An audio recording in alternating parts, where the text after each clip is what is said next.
Hey,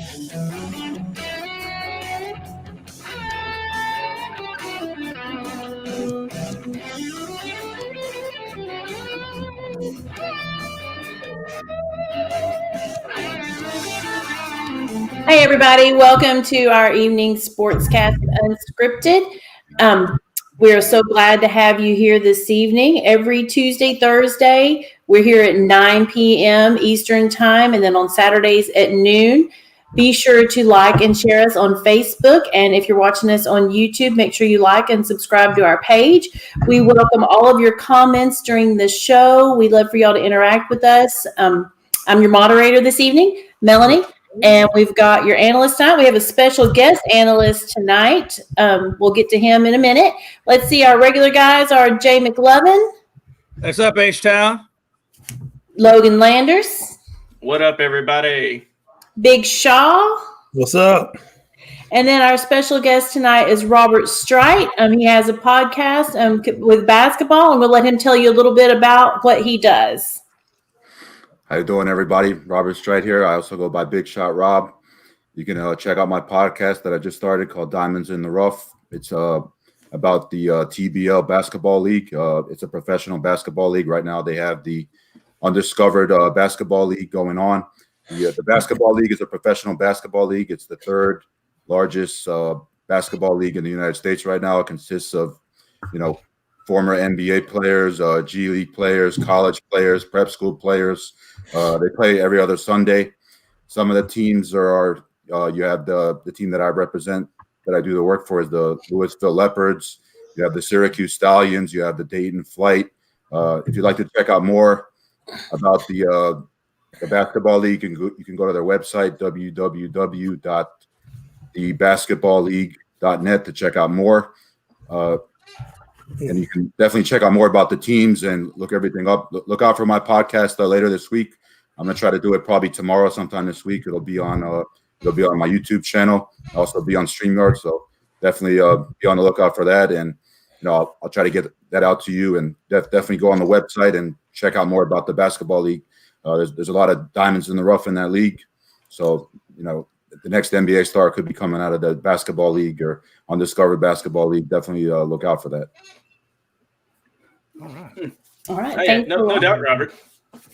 All right, guys, let's get started with our first topic tonight. Let's see, Rams versus Seahawks game preview. So, Big Shot Rob, you want to start us out on that one? Yes, I sure will. The Rams, I don't think they're gonna have Jared Goff because I think he still got that thumb injury. But the backup guy looked pretty good. I forgot his name. I can't think of it. It was just on the tip of my tongue. But they should be fine without him. I do think so. You got Aaron Donald and you got Jalen Ramsey. So, it's going to be a good game with the Seahawks. If you can start Russell Wilson and DK Metcalf and Lockett and that running game, but it's going to be a good game. It's going to be close. It's going to be Seattle don't got a defense. I forgot. But Jamal Adams, he's day to day. So they don't know if he's going to play, but I hope he does. Now, if he does play, it should be a good game. But either way it goes, it's going to be a hard-fought game between those two. But it's going to be nasty, though, man. Russell Wilson's going to have to earn this one. It's not going to be given to him, so he's going to have to earn it. And if he does win, which I'm rooting for him, it's gonna be good. It's gonna be a long shot. It's not gonna say he's gonna have to earn this victory here, but it's gonna be good. Good game. All right, Rob, you want to pick that one up for us? Yeah, Rams, Seahawks. These teams have already met twice in the regular season. Split the season series. The Rams won in LA. Seattle won in Seattle. Classic NFC West battle. I think it'll be a low-scoring game. It's going to be interesting to see how Jared Goff looks if he does play, coming off a thumb surgery, going up against a much improved Seattle Seahawks defense with Jamal Adams. They'll definitely come after him. Also, Carlos Dunlap on that defensive line. They'll definitely put some pressure on Goff. It's going to be interesting to see how the Seattle Seahawks offense looks. They kind of been struggling towards the end of the year. With Russell Wilson and DK Metcalf and Tyler Lockett, that offense was kind of struggling towards the end of the year. The defense started to pick it up. Through the first few weeks of the season, that offense was really hot and their defense was really bad, but their defense did start to pick it up. I do believe they have all their running backs back healthy, so that's definitely going to help out Russell Wilson with the running game. I expect like a low scoring, close game, defensive battle. But I just think Seattle playing at home with the weather conditions, if it's raining and cold, I got to go with the Seahawks at home. So I'll take the Seahawks in a moderately low scoring game. The Rams have a very good defense too, but it's all pretty much going to depend on the quarterbacks to see if Jared Goff looks healthy and he can throw the ball.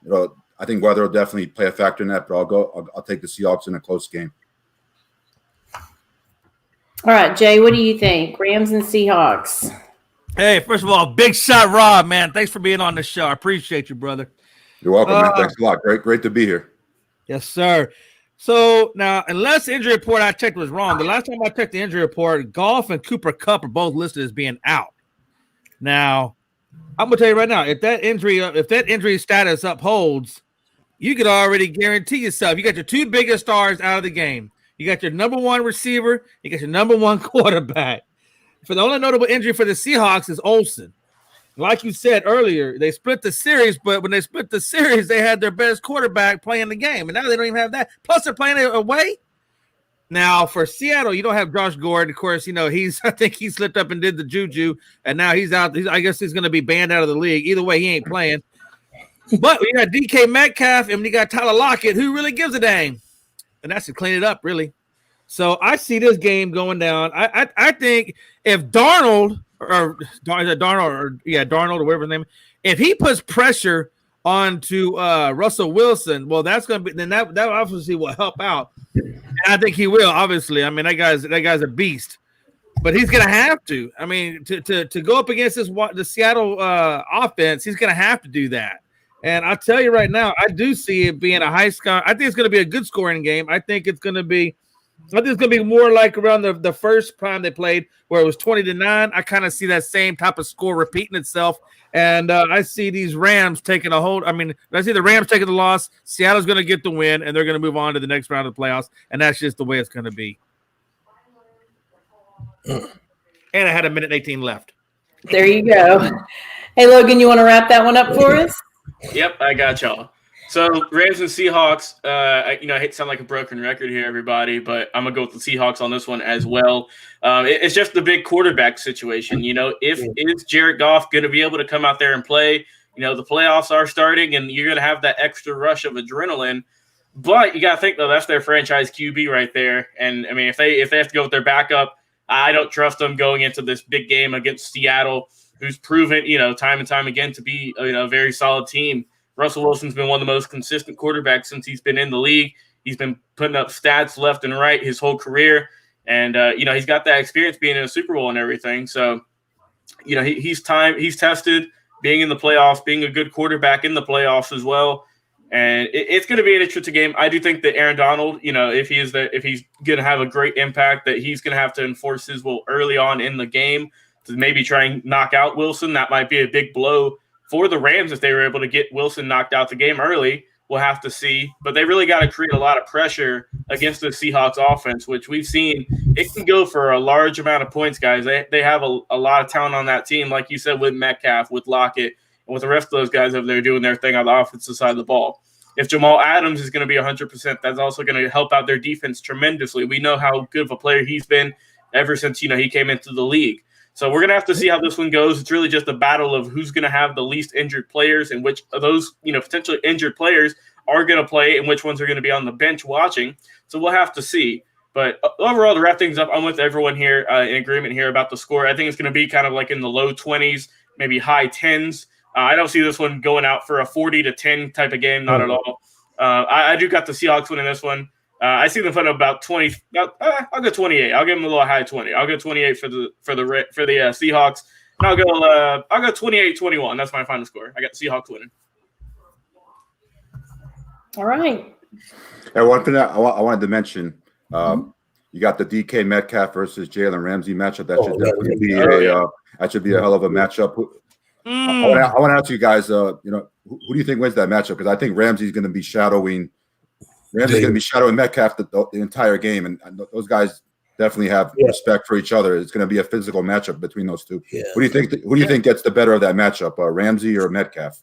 I think Metcalf's going to get that just because he's a tall, very physical guy. But to be honest with you, I see Tyler Lockett having a really festive day catching the ball. I agree with that too. I love Metcalf. He's a physical specimen beast. Jalen Ramsey is a great corner, but I definitely think Metcalf's going to get the better of him come Sunday.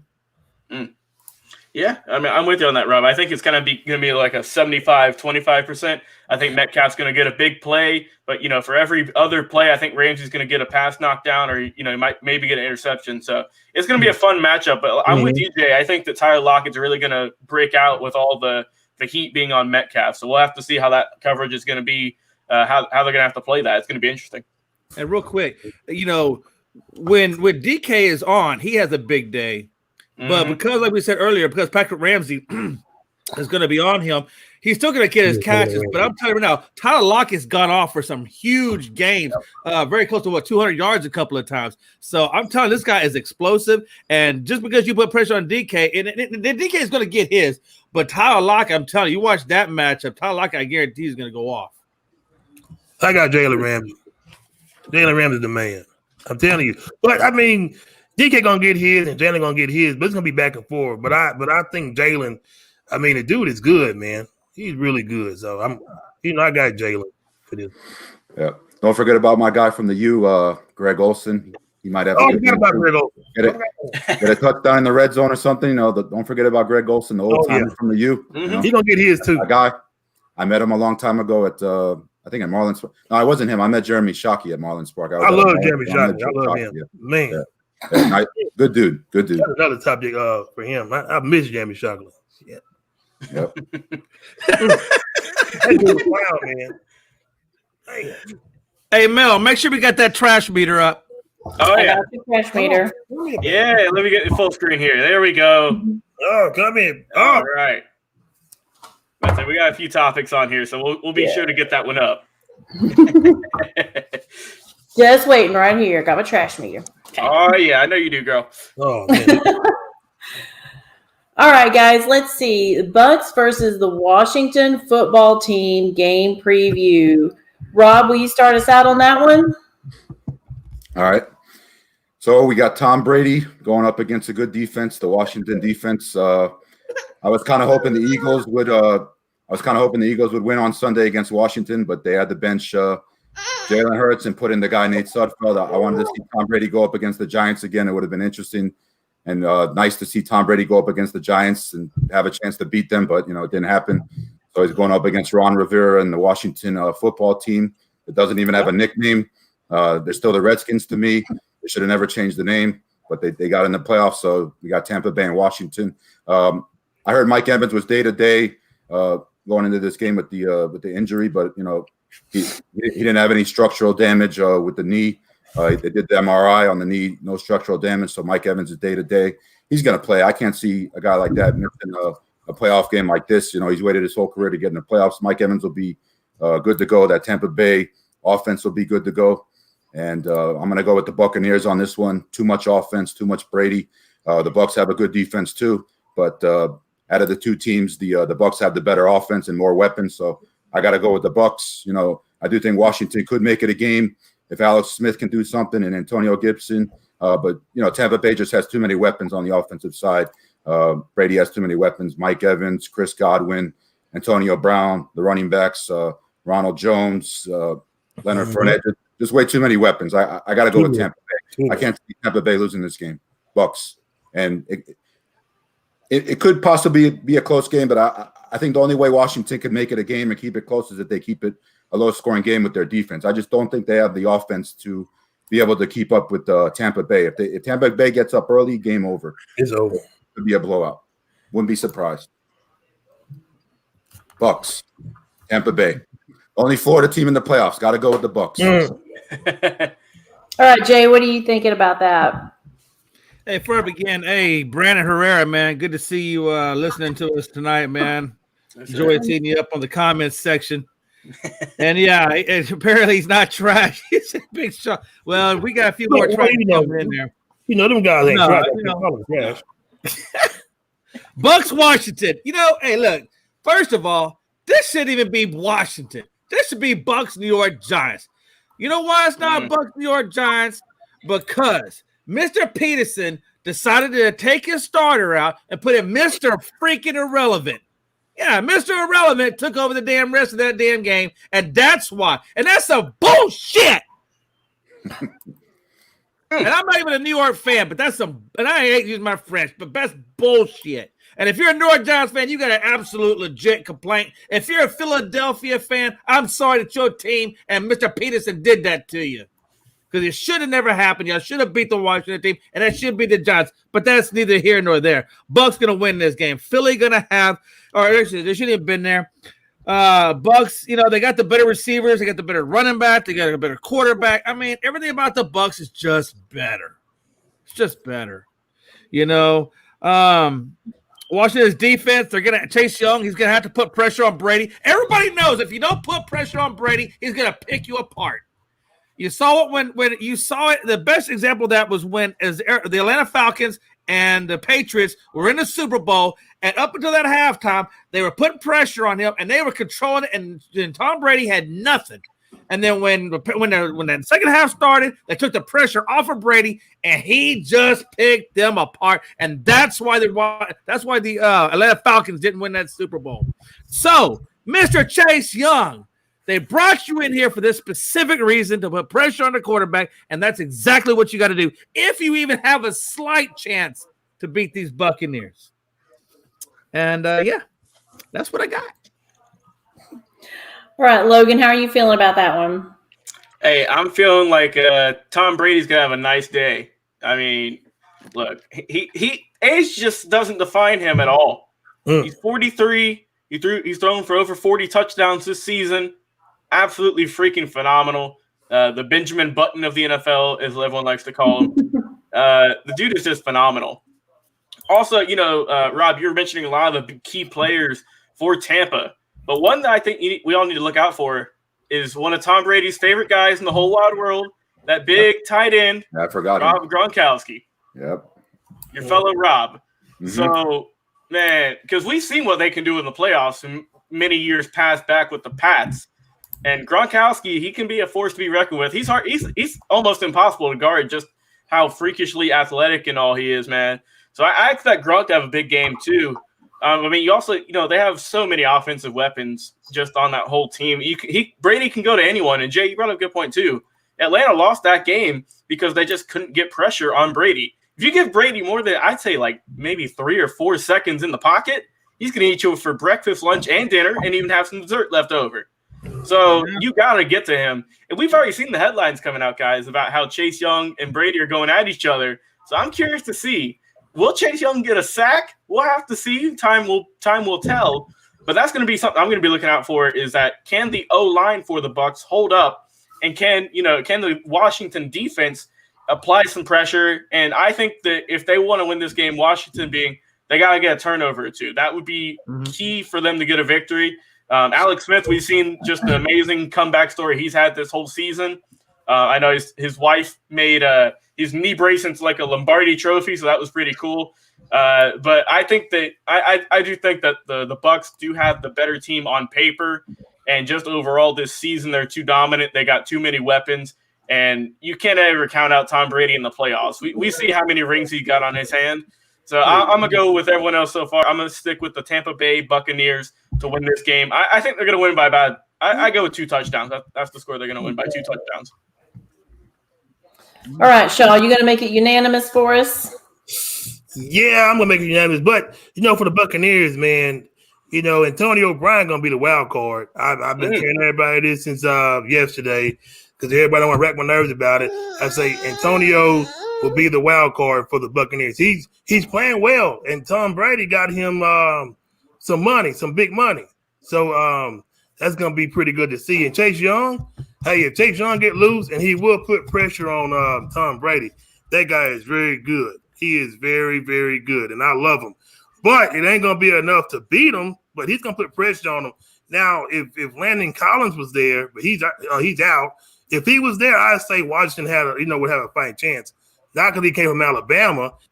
Down to do. He was, Chase Young. He's gonna do his thing.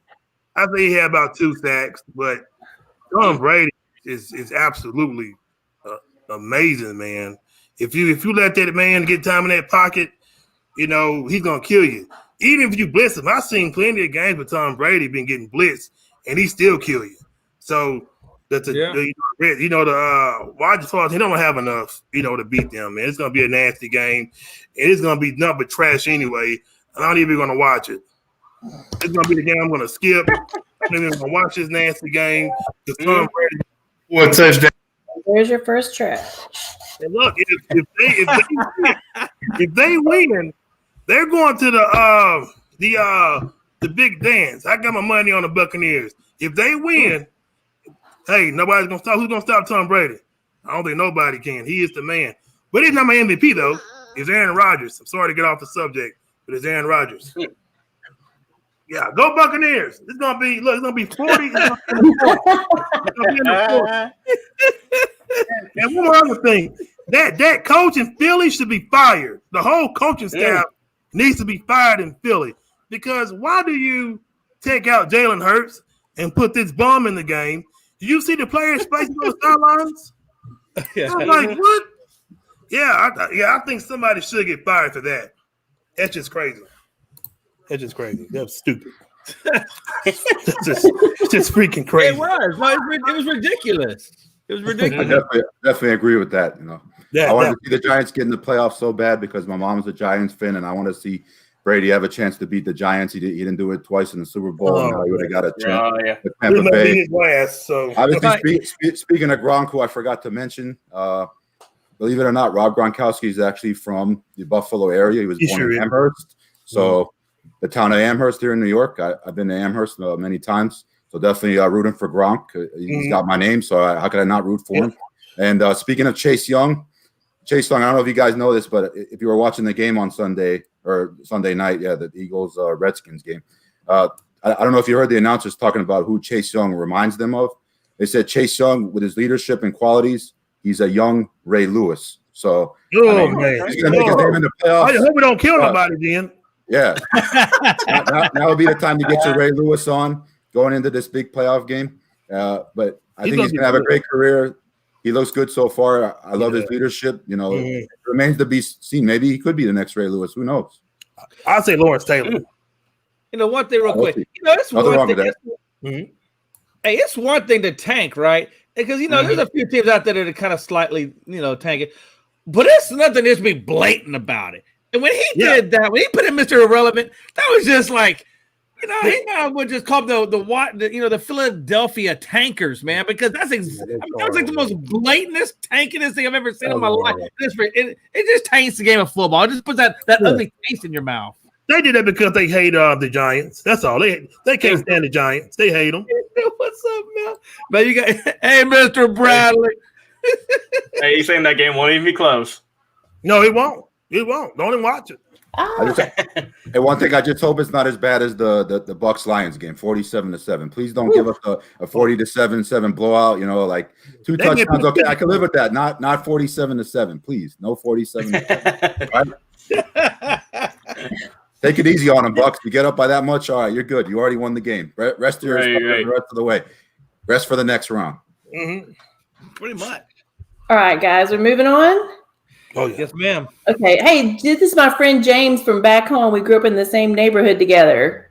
Hey. So, hey, James. Thanks for tuning in. So the next topic we have is the Ravens versus the Titans game preview. Rob, you want to start us out on that one, please? I can't wait for this one. I think this might be the game of Super Wild Card Weekend, revenge game. The Titans have beaten the Ravens the last 2 times. They knocked them out of the playoffs last year. Going back to that AFC divisional game where Lamar Jackson was the MVP, the Ravens had the best record in the league that year. Everybody thought they were unbeatable. Nobody could beat them. Tennessee comes into Baltimore. I remember where I was watching that game at home with my friend Paul, who's a big Ravens fan. We thought the Ravens were going to roll them. Here comes Tennessee. King Henry comes into Baltimore, runs all over them, knocks out the Ravens. The Ravens play Tennessee again this year. They lose to Tennessee. again at home in Baltimore. This game is in Tennessee. Baltimore's been waiting for this rematch since last year, and then they played them this year in the regular season and lost. I got to go with the Ravens. I just think they can't lose to Tennessee 3 times in a row. I have to go with the Ravens. It's a revenge game. They've been waiting for this since last year. They didn't get them in the regular season. They have to win this game. I got to go with Lamar. I think Lamar has learned from last year. I think he'll learn to be able to throw the ball better in this game. He won't rely on running so much. I got to go with my boy Hollywood Brown from Hollywood. Hollywood in the house. I'm from Hollywood. Shout out to Hollywood Brown. Lamar Jackson's from Pompano. I got to go with the Ravens. I think the Ravens, they're hot right now. I love Ryan Tannehill too. He's a former Dolphin quarterback. I love King Henry. He was on my fantasy team this year. But, I think the Ravens are going into Tennessee. They're fired up. They're hot. I got to go with the Ravens. I think it's going to be a close game. But, I'll take the Ravens in this one, Baltimore. All right, Shaw, what do you think? Well, it don't look good for the Ravens or Lamar Jackson. He ain't gonna win. He ain't gonna win his first playoff game this year. Look, King Henry gonna run all over. Look, he gonna do it again. I keep telling people, Derrick Henry is a monster. He's like a monster truck. He's like a Dodge Ram. When he's coming at you, he's gonna steamroll you. Look, the Titans is gonna beat them. It's not gonna be bad, but if you do want to beat the Ravens, I will say this: you got to make Lamar Jackson beat you with his arm. We all know he can't throw. He cannot throw. He is not accurate at all.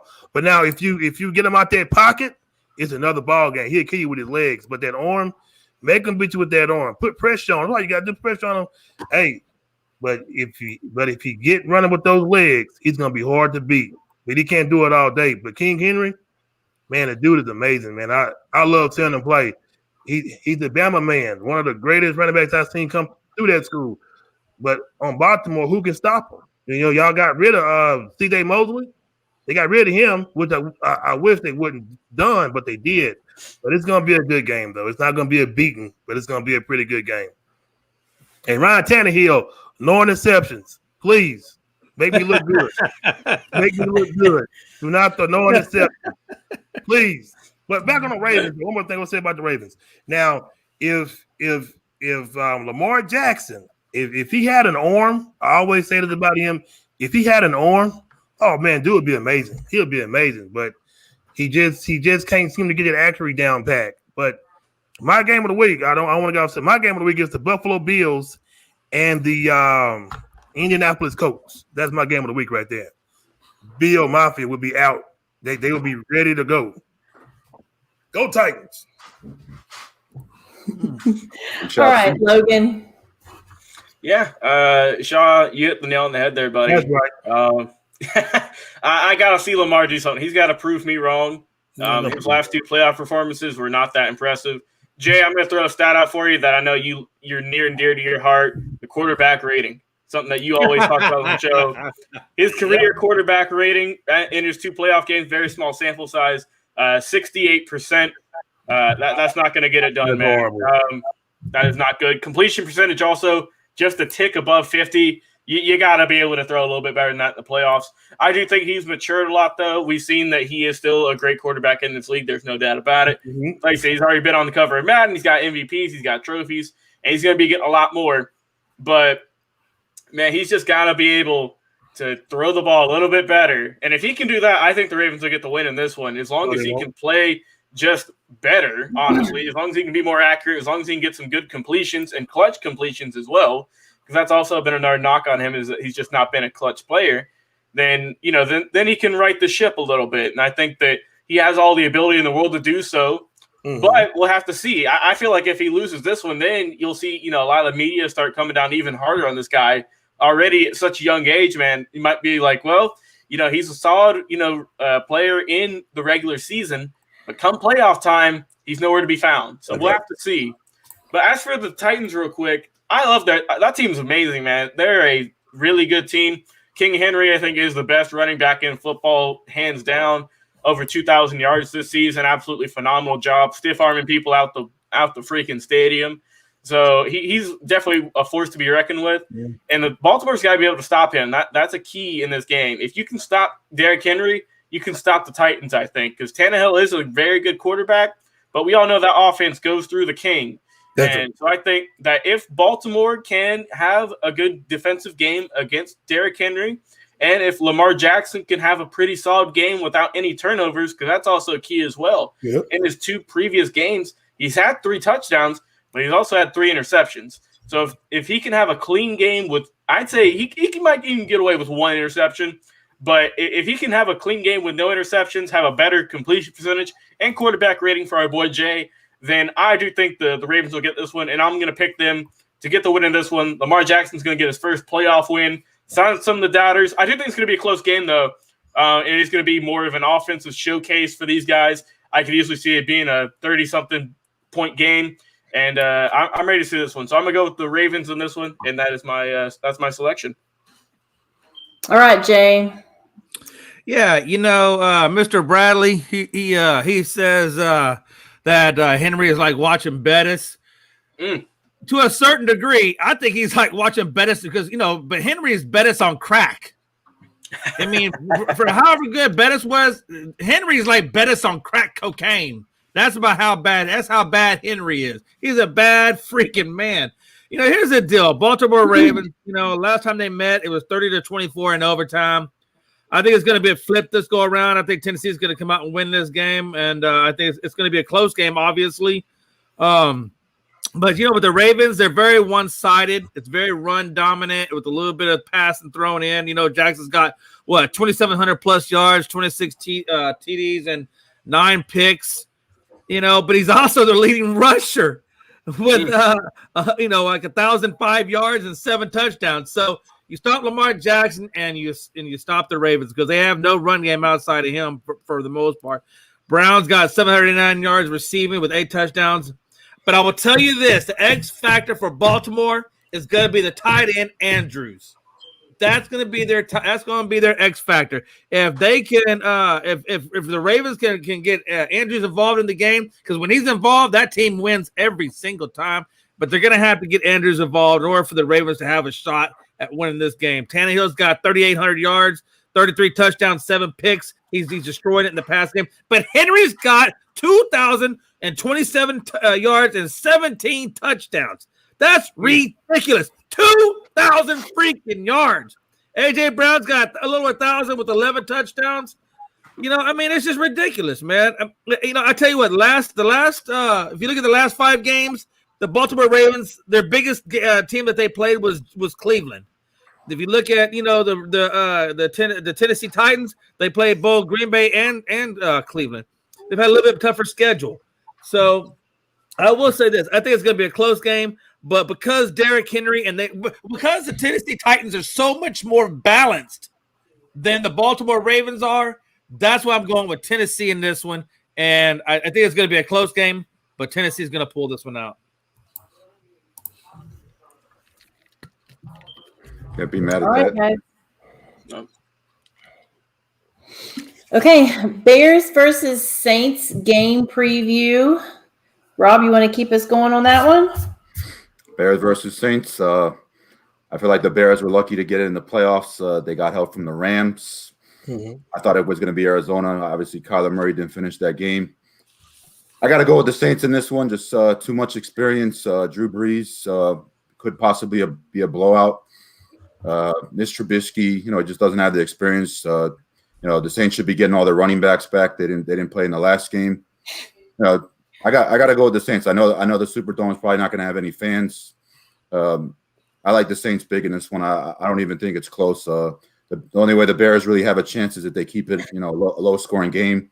If you let New Orleans get out early, I think it's pretty much game over. New Orleans also has a good defense. This one really doesn't interest me too much. I think the Saints will pull away with it and probably win it big. I think last year in the wild card game, the Saints played the Vikings, and they lost to the Vikings in the wild card game. So I think they'll bounce back and play better this year against the Bears and get the win. Big, probably. Alvin Kamara, I don't know if he's going to get 6 touchdowns, but he'll definitely have quite a few. They'll definitely throw Taysom Hill in there. Look out for Jared Cook, Emmanuel Sanders. I'm not sure if Mike Thomas is back for this game, but, Saints just have too many weapons. I just don't think the Bears, their offense is good enough with Trubisky. They're missing a guy like Tariq Cohen, not playing. That definitely hurts them. They have David Montgomery, who has looked better towards the end of the year, and you have Allen Robinson, and you have Jimmy Graham, and you have the other tight end Cole Met. But I just think the Saints' weapons are just too good. They're better, and their defense is very good too. They're playing at home. They'll bounce back. Saints big in this game. All right, Logan, what do you think on this one? I'm with you on this one, Rob. This game doesn't really interest me at all. When I saw this matchup first come up, I was like, all right, well, it's going to be a Saints blowout in this one just because you can never count out Drew Brees. Like I said, he's one of the more experienced quarterbacks in this league. He's been doing this forever now. He's got a Super Bowl under his belt also. And, I mean, the Bears, they just kind of stumbled into this game, honestly. I don't see them doing much. Mitch Trubisky, he still doesn't impress me. I know he's had a better season as opposed to previous ones, but I still don't think he's going to be able to do much against the Saints defense. And let's be honest, the Saints offense is also just way too overpowered. Kamara is an absolute stud, as we've seen, as we talked about on the show prior. Drew Brees, you can always count on him in the playoffs. And, on the defense side of the ball, they got the Mario Davis, who's got 119 tackles on the year. And then Malcolm Jenkins has got 3 picks, which is solid too. So, I mean, also with the running game, you got Latavius Murray as well, who's that kind of two-headed monster in the backfield for New Orleans. So, I'm with you guys. I got the Saints in this one. I know our guy Andy Hopper, who's on the show about a month or so ago, he's going to go with the Bears, but I'm sorry for out there, Andy, if you're watching. I got to go with the Saints in this one, man. Drew Brees is going to have a really good game. It just came out, I think, the other day or so that it looks like this is going to be his last year. So it'll be interesting to see just how far the Saints team can go because they are a really solid team, and I expect them to do some pretty good things in this playoffs as long as they all stay healthy. That's the key thing is that all of your stars got to stay healthy, got to stay on the field, and we'll see how far the Saints can make it. But overall, I see this one being big. I got the Saints by I'll go 3 touchdowns on this one. I see this one being pretty much a blowout. So Saints by 3 touchdowns. All right, Jay, what do you think? Bears or Saints? Well, I'll tell you what. If Nick Foles was in this game, I think it would be a very close game. But since Trubisky's in there, I'm going to go like what Logan said. I think it's going to be a lot more. Since Kamara's put up 6 touchdowns in his career or this season alone, I think Kamara having a monster game, and I do think it's going to be about 3 or 4 touchdown gap. The last time these two teams met, New Orleans got 26, Chicago got 23, and they went into overtime. But again, that was with Nick Foles. With Trubisky, not the same team. I think he gets rattled. Here's the deal. If the Bears can put a licking on Brees, because I remember Brees came out with them broken ribs and that punctured or that collapsed lung. So if they can put pressure on him, get him hurt, even then, this is how good that Saints team is. Even then, they can still put in Taysom Hill or even go to their other Jameis Winston. I mean, they're loaded at the quarterback position. So even if Brees did get hurt, it's not going to derail this team because Taysom Hill as we've already seen, has proven that he can win even without Brees. They can win with Taysom Hill. So, Brees has got almost 3,000 yards, 24 and 6. Kamara's got he's got right about 932. But remember, Kamara missed some games. But even when missed games, he's pushing 1,000 yards and 16 touchdowns. He's averaging almost 5 yards a carry, whereas Montgomery's averaging about 4.3. So the edge clearly goes to the Saints. And if they had Nick Foles, I'd probably say Nick Foles that the Bears have a shot at it because they've proven that they can have a shot at it because they pushed the Saints to overtime. But it's going to be in New Orleans. They don't have Nick Foles, which, by the way, for those who don't know, when Nick Foles was in there, every time that man been in, even in Philadelphia, he's able to pull off a miracle and get that Super Bowl. So, but no Nick Foles, this guy Mitch Trubisky, not a done deal. So I'm going Saints, and I think it's gonna be about 4 because honestly, I see the Bears struggling on offense because the Saints are going to put on them on defense. The Saints are going to do clock management this whole damn game. I promise they're going to clock management because they're going to get up a big lead and they're going to go clock management. Saints by 3 or 4 touchdowns. All right, Big Shaw, what do you think? You going to wrap it up for us on this one? Yes. Well, I live here in this beautiful state, and this will be Drew Brees' last season. But we know that's what's already going around. So That's been talked about for a long time. Jameis Winston, you don't got to worry about him coming in the game. That's why they got Tyson Hill to take over Drew Brees' spot. That's we all know that here. But I don't think it's gonna be a beating because Chicago. I like Chicago, and I don't like the Saints. I hate the Saints. I say it loudly and proud every day I walk outside. Everyone knows that. And plus, I got a friend in Chicago too, so I got to be careful. But Chicago will beat New Orleans. Yes, you have Eddie Jackson. You got Eddie Jackson. You got Carl Fuller. You got Khalil Mack, and you got some good guys on defensive line too. So, I mean, they don't have no slouches up there in Chicago. So, if they want to put pressure on Drew Brees, they got the guys to do it. You know, I was talking about Eddie Jackson yesterday. Hey, that dude is a ball hawk. He's a ball hawk. So, and he's from Alabama too. I'm sorry, guys. Man, these Bama players everywhere. But look, it's gonna be a good game. It's not gonna be a beating. Last time these two played, you know, it was a good game. It's gonna be a good one, and the Bears will win. Let's go Bears. That's right. Let's go Bears. Bringing the heat. That's right. Let's go Bears.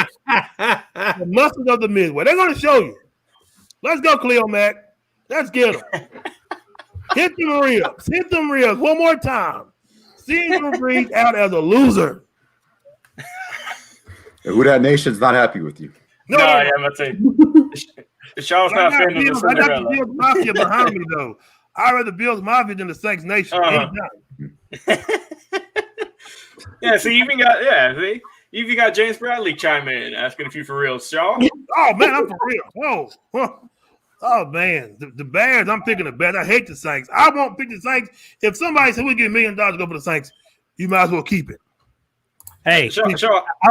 I will say this: Big Shaw does have some credibility. He picked Ohio over Clemson. He did. I told y'all that. Ohio State was going to be Clemson. Why? Because everybody went over Ohio State. Ohio State only won 6 games, so it's Ohio State. Ohio State. I'm sorry. All right, guys. Browns versus Steelers. Next one. Okay, Rob, what do you think? Ooh, another AFC North showdown, round 3. These teams have already met twice. The first time they met in Pittsburgh, Pittsburgh pretty much destroyed them, 38-7. Last week, the Browns beat them with no Ben Roethlisberger and pretty much all backups. They hung on to win 24-22. Without Ben Roethlisberger playing and pretty much the whole Steelers team not playing. I was disappointed with that because I was hoping the Steelers would win. This way my Dolphins would get in the playoffs, but it didn't happen. I don't think we really deserved to get in anyways after getting our ass whipped by Buffalo, and we would have had to go up to Buffalo again this week and probably get our ass whipped again. I got to go with the Steelers on this one. I just think experience, plays a factor. Mike Tomlin is a very experienced coach. You got Big Ben, Kevin Stefanski, the Browns coach, and a lot of the Browns coaching staff tested positive for COVID. So, I mean, they're going to be coaching pretty much virtually. Baker's going into like a hostile environment. Obviously, he's played in Pittsburgh before. You don't know what the weather's going to be like. I don't think the weather should be pretty much a problem because the Browns play in bad weather anyways. They had a few games this year playing in bad weather, but yeah, I got to go with the Steelers. I mean, if the Browns barely beat the Steelers last week with their backups, with the Steelers playing their backups, why would I think that they're going to go into Pittsburgh and Big Ben's back and TJ Watt is back and the Steelers have all their starters back? And this game means something, and the Steelers have all this playoff experience with Mike Tomlin. Why would I think the Browns are going to go into Pittsburgh and beat the Steelers? I know the Browns haven't been to the playoffs in 2002, and I know Baker Mayfield said he's not happy with just a playoff appearance. He wants to win. Yes, I do give the Browns a chance. They obviously know the Steelers well, but I just think coaching plays a factor. Big Ben's been there before. Big Ben's getting older each year. This might be his last shot to maybe get back to a chance to win one. Yes, the Steelers had not played well down the stretch. They struggled, but I got to go with the Steelers in this one. I think it'll be a close game. I hope it's not a blowout like the first time when they played in Pittsburgh. I do hope it's a competitive game, but for the Browns to have any chance, they're going to have to get off to like an early lead and make the Steelers, play from behind. I remember watching the Browns this year when they played Tennessee. They got off to a really big lead early in that game. and then Tennessee pretty much had to play catch up in that game, and they were able to hold on and win. So I think that's the only way they're going to be able to beat the Steelers. They're going to have to get a lead early on them, and then hope that the Steelers don't come from behind. But with Big Ben and all those weapons that they have at wide receiver, they haven't had much of a running game with James Conner. But if the Browns can get up early, I give them a chance. But they're going to have to get up early. They cannot get down to Pittsburgh early, because if they do, it's going to be a long game. So I got the Steelers in this one. Too much experience. All right, Shaw, I know you want to comment on this one. Yeah, I can't go against my Cleveland Browns. I just can't do it. The dog pound will be barking, but it's gonna be, man. I remember the first time we played Cleveland. Pittsburgh. They knocked us silly. They really did. They humbled us real good. They put a beating on us. But I trust Baker Mayfield. He is our franchise quarterback. I trust him. He knew he had to win that game because that fifth-year option they got to pick up. So I'm happy that they won that game. This is going to be a nasty and a hard-fought game. Myles Garrett, you got to put pressure on Big Ben Roethlisberger, because if you don't, he will get you. But he's not the same quarterback like he was a few years back. But he's still that man. The dude got a strong arm still. Juju Smith-Schuster, he's trash. Absolute trash. Put it down, Mel. I got you. I hear him. That's a TikTok. That's all he wanted to do. He's not as good as everybody thought he was. Again, Juju Smith-Schuster is a hot piece of trash. I tell you what. That's another one. He's not as good. But I do like Clay. What's his name? That Claypool guy? I do like Claypool. I like him. He's good. He is awesome. Yep. I do like him. I hope Pittsburgh keeps him there for a long time. He was my rookie of the year candidate, but my boy took that. Justin Herbert, he took that. So Pittsburgh is going to be a good game, but Cleveland is going to beat y'all. I said it. My boys are going all the way to the Super Bowl. The Cleveland Browns, Super Bowl. And look, and Baker Mayfield is not happy. He's not happy.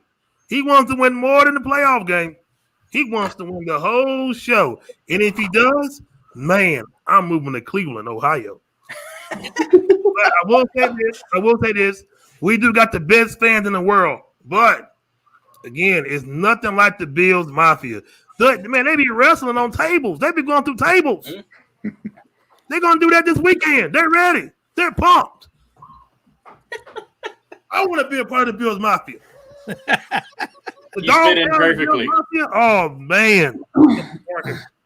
Yeah. Let's go, Browns. Super Bowl. Yes. But if we don't get it, if we lose Saturday, this is what I'm going to say.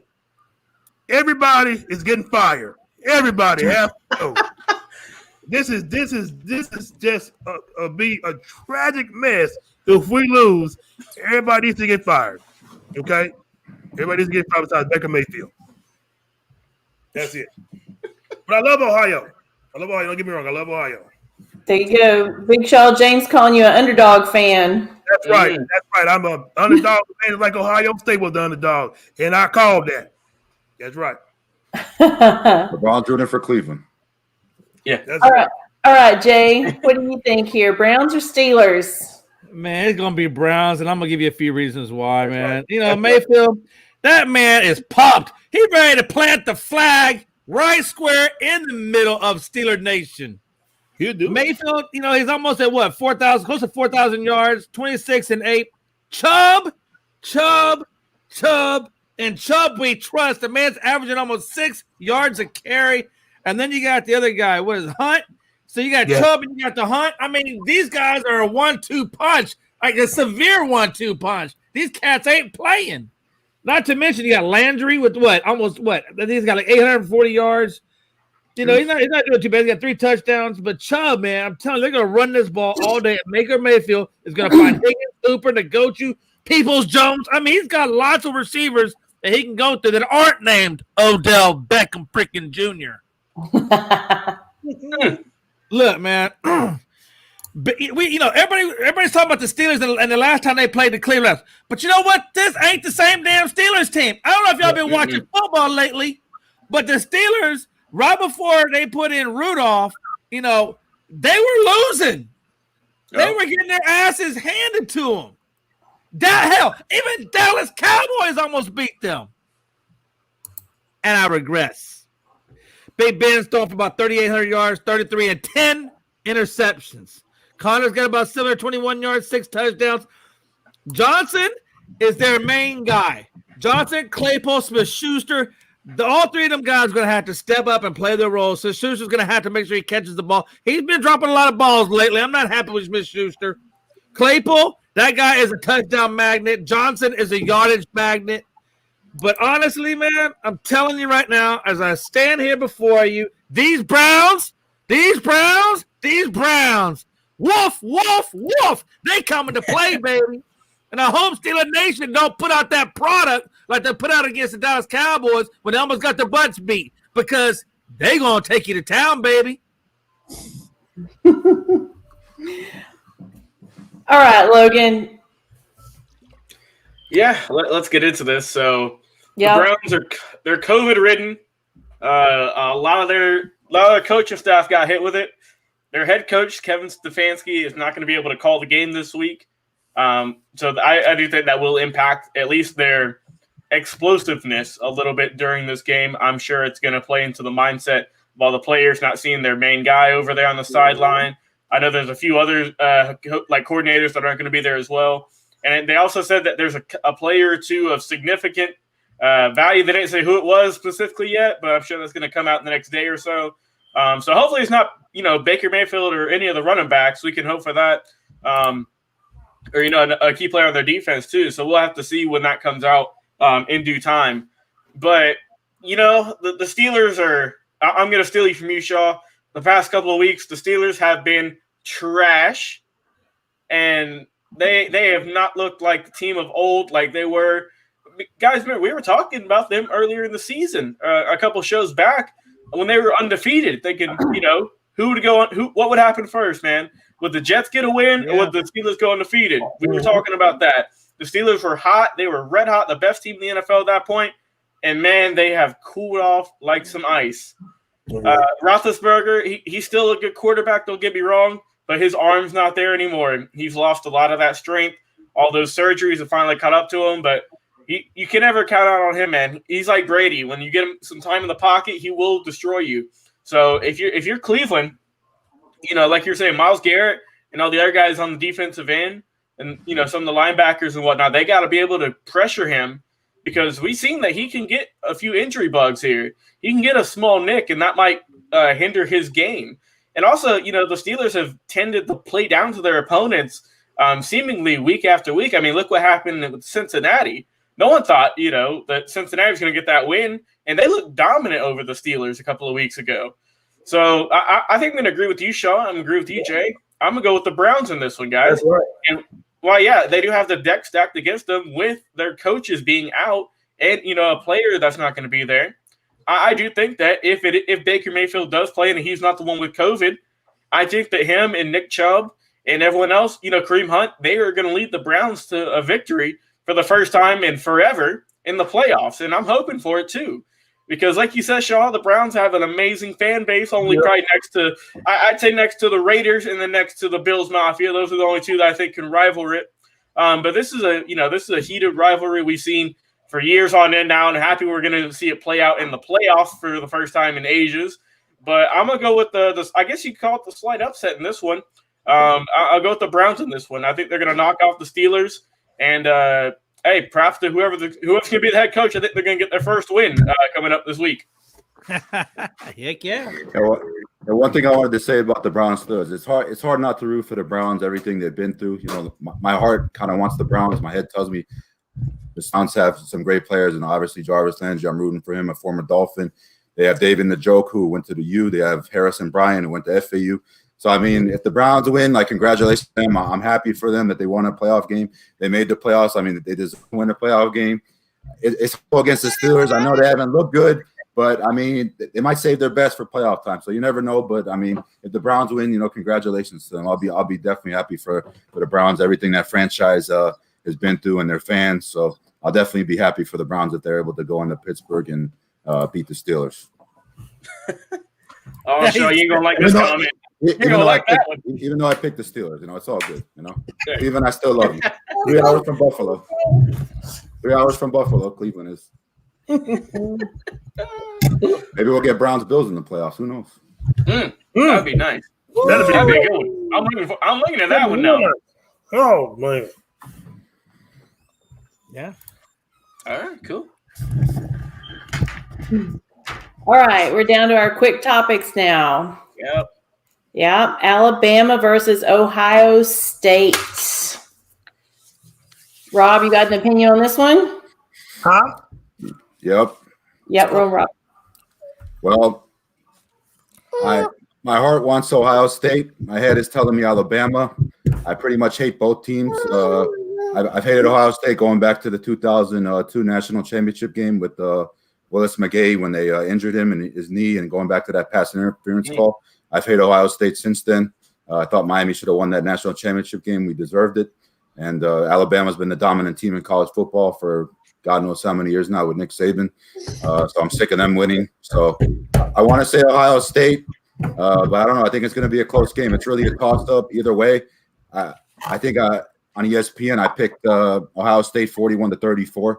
I'm rooting for Ohio State. I'm kind of tired of Alabama. I know Alabama, has all the stars and, Devontae Smith, Najee Harris. But, Ohio State's look really good. I was really impressed watching them play against not handled Clemson. Took it to them. Justin Fields made some great deep ball throws. I was really impressed how they defeated Clemson, how they bounced back after playing them in the semifinal. And I'm gonna go with Ohio State in an upset here. I'm really rooting for the Buckeyes. So who knows? Maybe we'll get Ohio State win the national championship, and the Cleveland Browns will win their first playoff game in since 1999. So yeah, I'll go for the Buckeyes. I know LeBron's probably watching. He's going to be rooting for Ohio State. So yeah, I'll take the Buckeyes. I think it's going to be a close game. I'll take Ohio State 41-34. I'll go with the Buckeyes. Justin Fields shines. I think they'll find a way to shut down Alabama, stop Najee Harris, shut down Devontae Smith, and I'll go with the Buckeyes here. All right, Logan, what do you think? Alabama or Ohio State? I got to go with the experience in this one. Nick Saban, he wins championships left and right. We've seen what he's done with this Alabama team throughout his tenure there for, I believe it's 14 years now.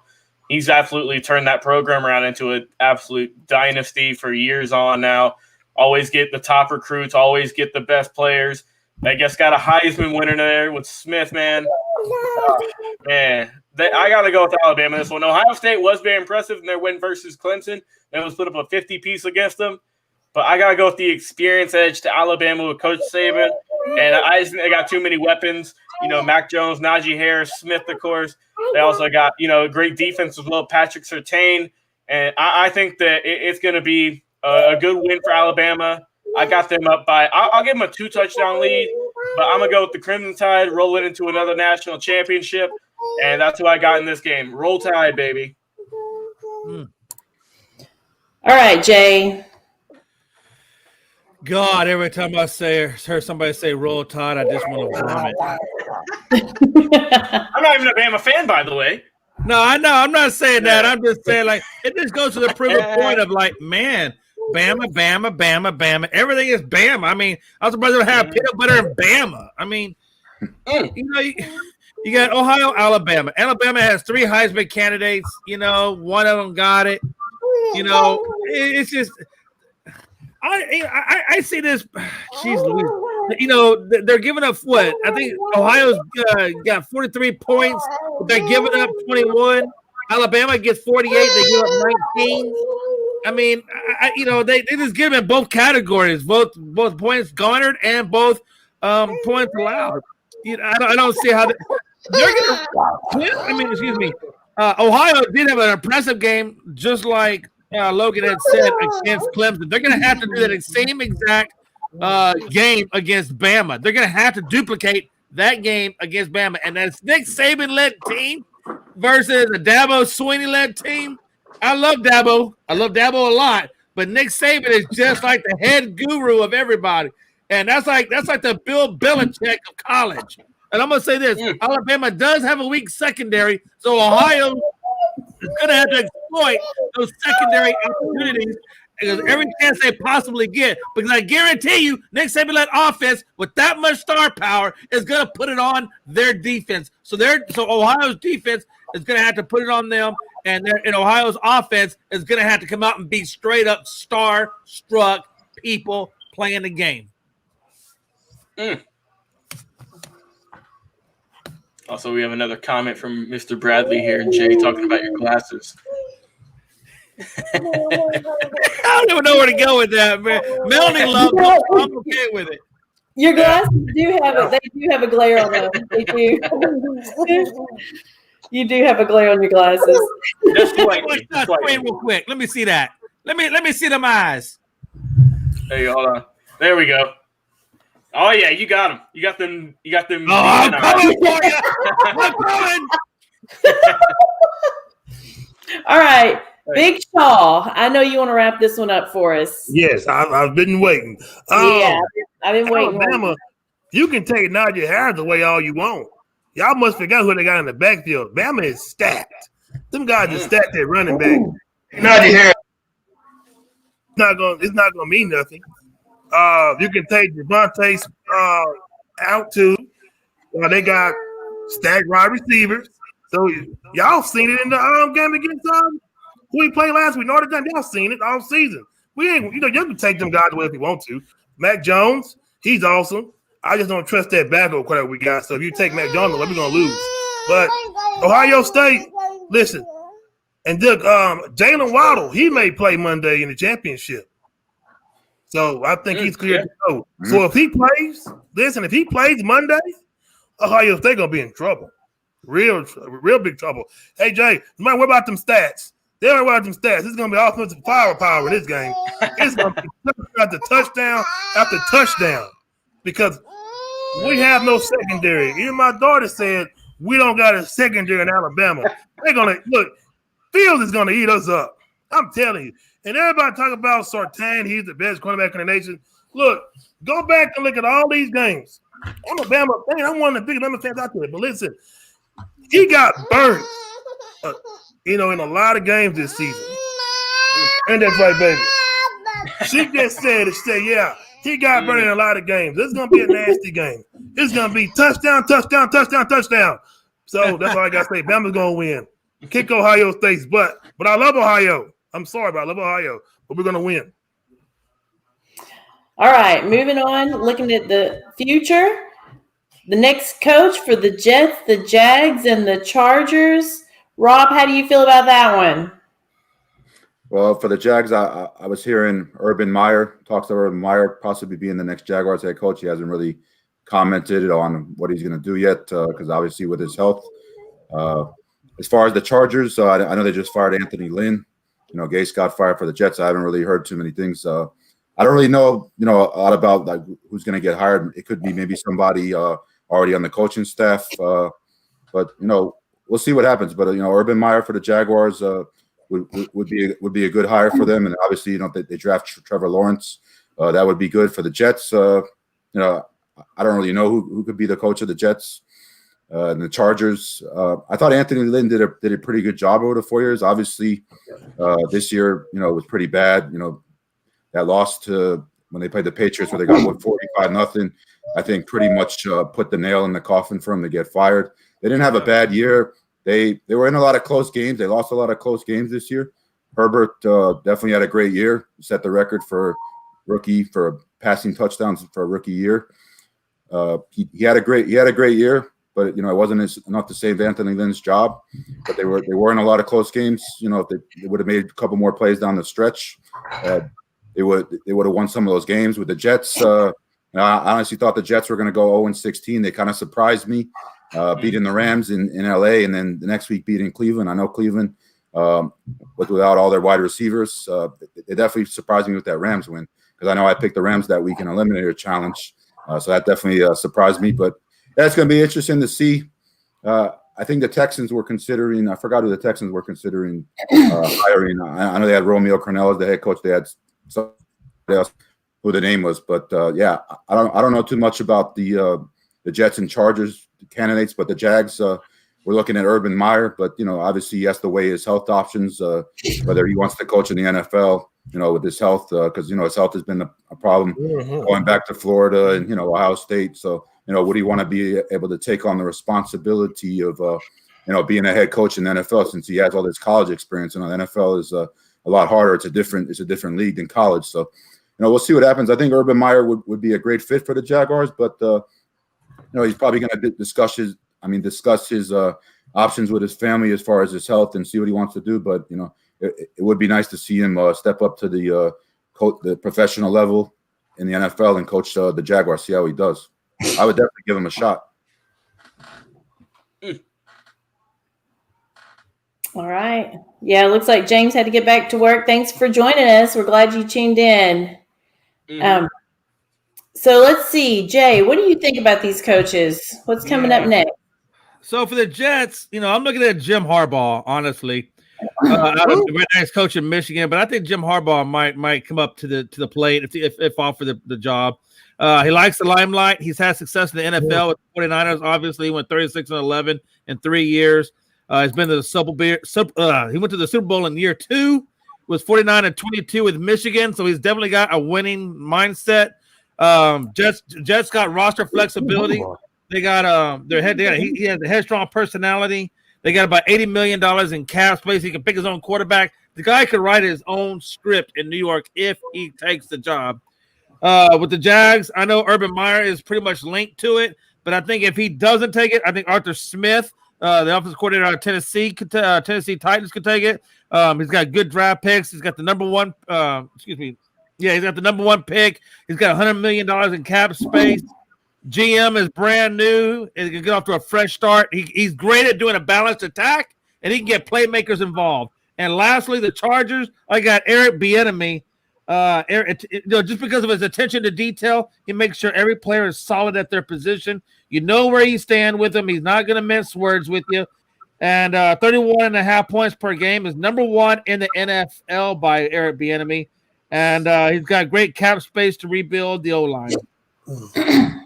And that's where I'm at. All right, Shaw, how you feeling about these coaches? Urban Meyer, health wise, I don't think he should come back to coach at all. He got to think about his health. Your health is more important. He got money, we know that, but he comes with a lot of baggage, and we can't go through all that baggage right now. But Jim Harbaugh, he ain't going nowhere. He's gonna stay right there in Michigan. He ain't going nowhere. He ain't gonna go nowhere. I think they signed him. Did they sign him to a contract in Michigan? I don't believe so. Not as of yet. I don't believe they have, but I'd have to go back and look at it. I think they did sign him back. I don't think he's going to leave Michigan, man. I know there's been rumors, but I don't know if anything's official yet. Yeah, because I think they signed him back. But if I was Jim Harbaugh, I'd stay right there in Michigan. I would rebuild that program back to where it was. He used to be a powerhouse. Bring it back. Jim Caldwell name came up a lot of times. I heard, the last few days, but man, the Chargers. But the best place to go if I was the coach, I would go to the Jacksonville Jaguars. That's where the money's at. But of course, before I go, they're gonna blow their picks anyway, so it really don't matter who goes.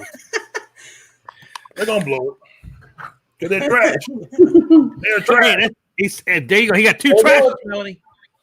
I got you. 2 trashes. Trash.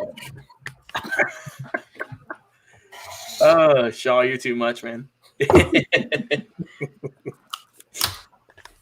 All right. I think I'm ready to end this one out here, fellas. Yeah. All right. Jets, Jags, Chargers. Man. So, as you all know, the number 1 guy that everyone's looking at is Eric Bieniemy out of Kansas City. He's the one that's on everyone's board. I don't see him going to any of these teams. If I do, the Chargers, I think, might be his best option. I don't think he's wanting to rebuild a program. I know his name's been linked to Atlanta a lot, so he might end up going there. We'll have to see. But as for some coaches, I think that will leave their teams, and that could be the new head coach for some of these teams. I'm just going to throw them out there. Byron Leftwich, who's the offensive coordinator right now for the Buccaneers. He might go home. He might go back to where he started all those years ago. He might go back to Jacksonville.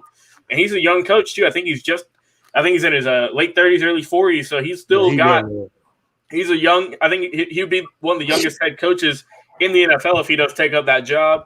I do see him getting signed by a team this year. I don't know which one exactly.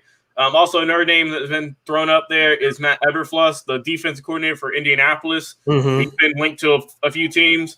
And then another one that I think that is going to get picked off is Joe Brady, who's the Carolina Panthers offensive coordinator. His name's been ringing some bells around the head coaching carousel. So it's still a little bit early to tell because I know all the meetings just started I think, yesterday.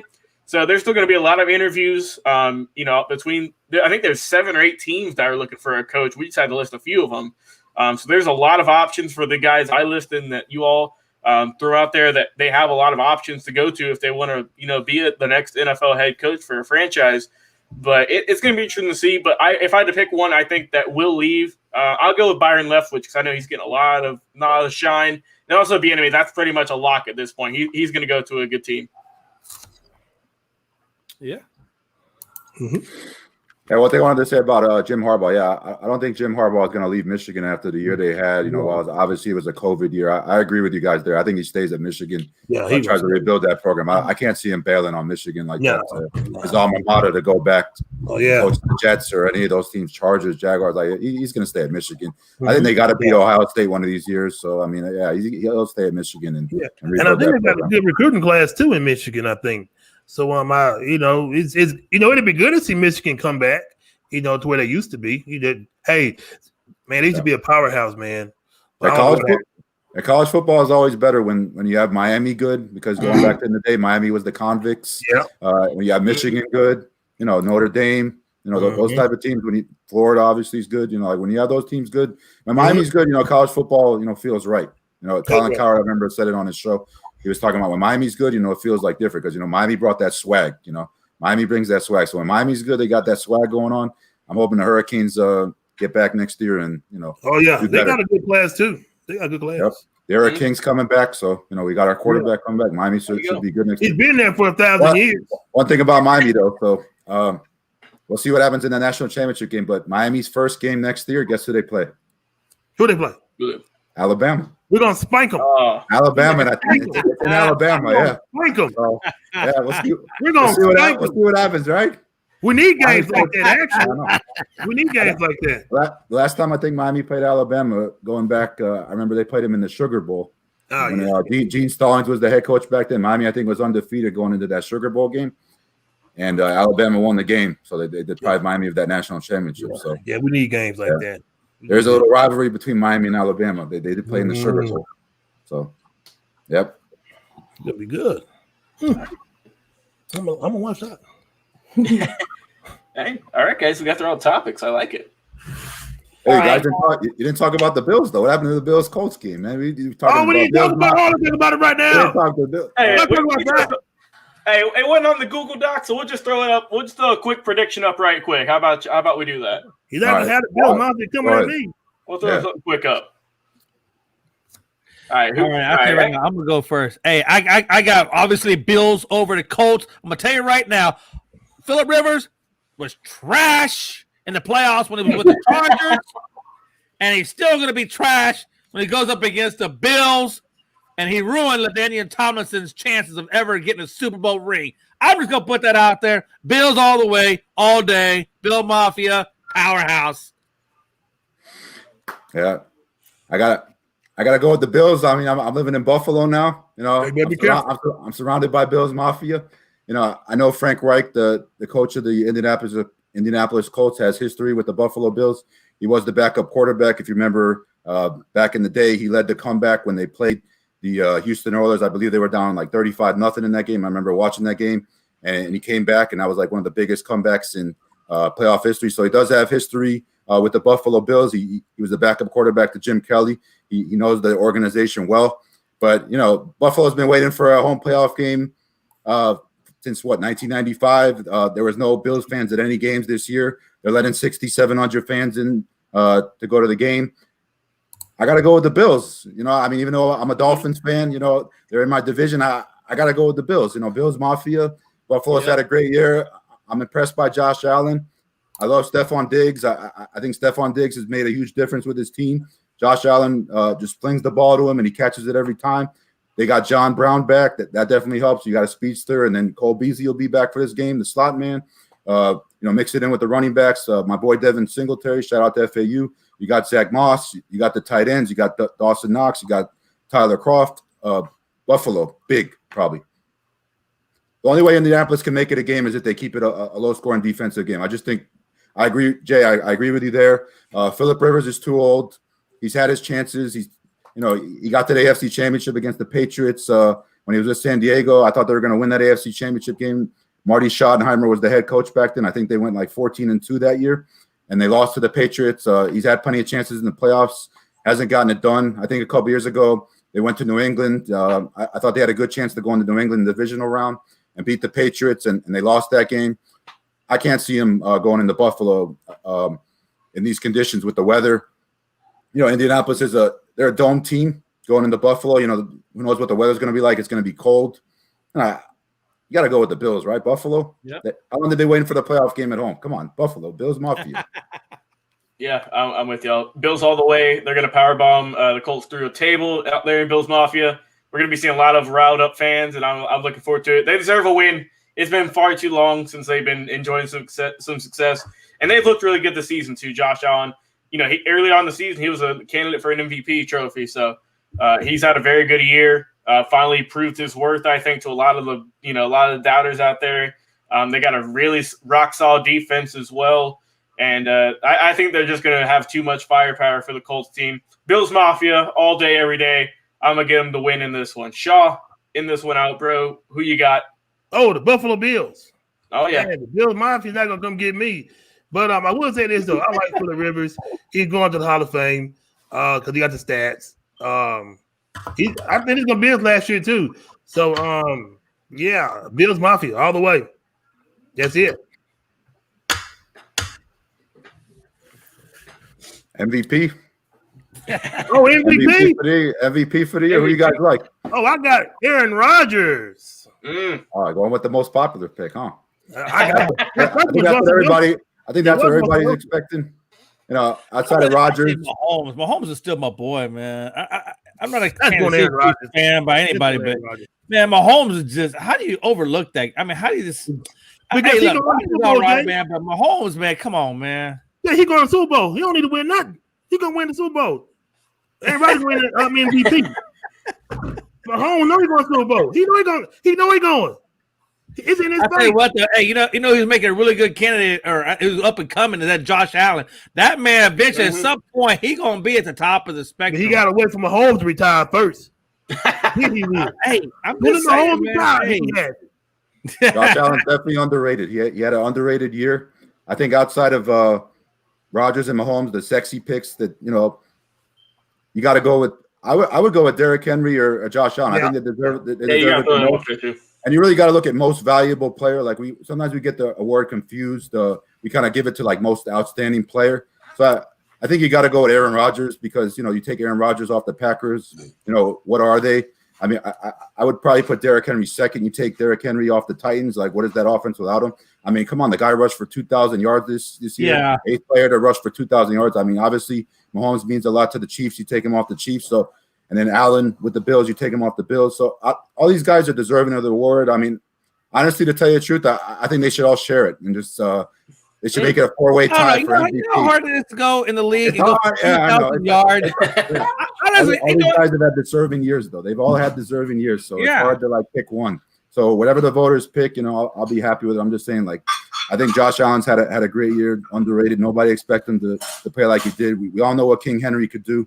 Rushing for 2,000 yards is amazing.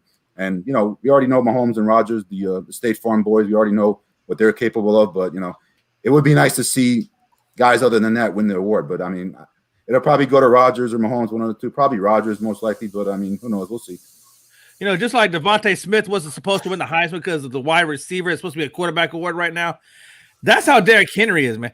Derrick, you know how hard it is to run for 2,000 freaking yards in the NFL? Nobody does that anymore. Nobody.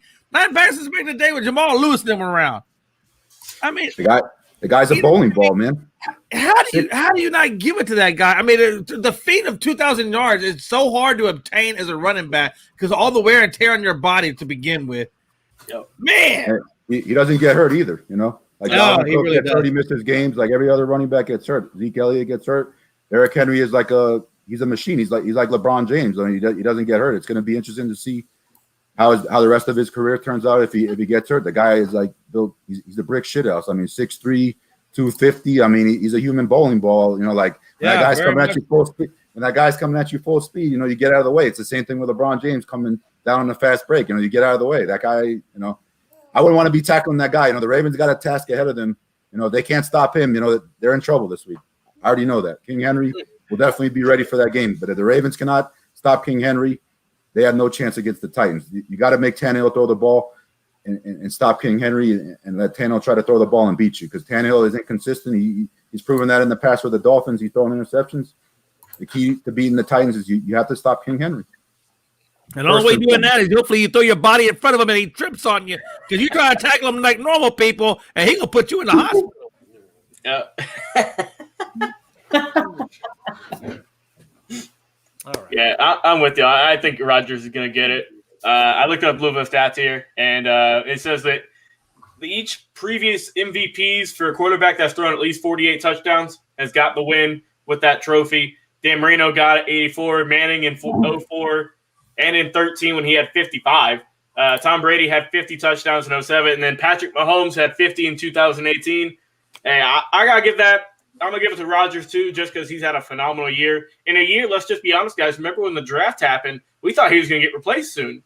They were talking about Jordan Love being the next one up. That's what a lot of people in the media were saying whenever he got drafted. They thought that Aaron was going to be washed up. His years were going to get a little bit behind him. But hey, he proved everyone that, he proved everyone wrong. Yeah. To me, an MVP season, but I do think that if it was based off of just the hard work, tenacity, and all like that, I do think Derrick Henry would be the better pick. But it's usually a quarterback-driven award for the most part.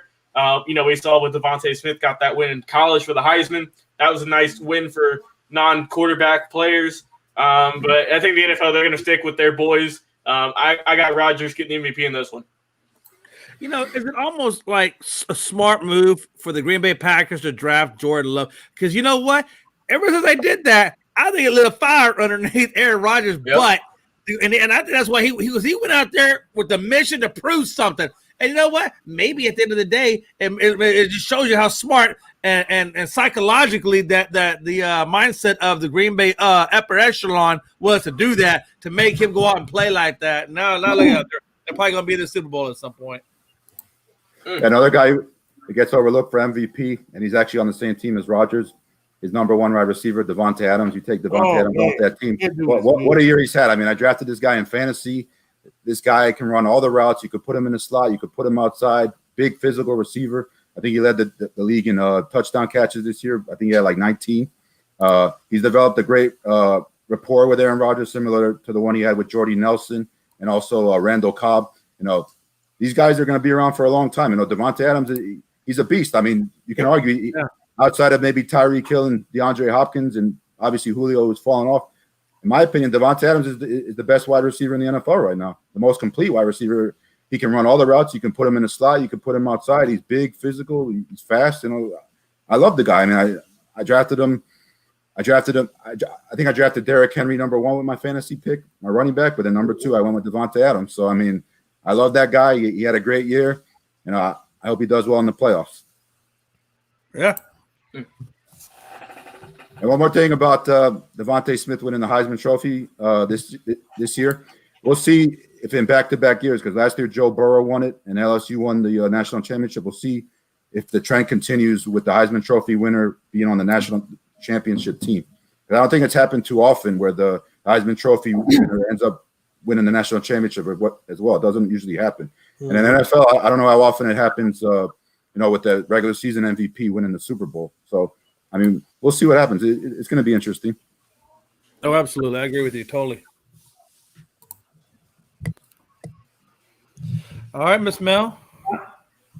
All right, guys, I guess we're wrapping it up for tonight. I want to thank everybody for joining in, all of our viewers for commenting and watching, liking, sharing, subscribing. Thanks to Robert Streit, Big Shot Rob, for coming on the show tonight. We appreciate you being here. Thanks for having me. So once again, our times are Tuesdays and Thursdays, 9 Eastern Standard Time, and Saturdays at noon Eastern Time. And make sure you like, share, subscribe, Facebook and YouTube. And we have a couple special guests coming up the next 2 shows as well. We're looking forward to, Thursday night, we've got Perry Quantico. Is that right? And then on Saturday, we've got Melissa Ridgway. So we're looking forward to meeting them. And I guess that's it for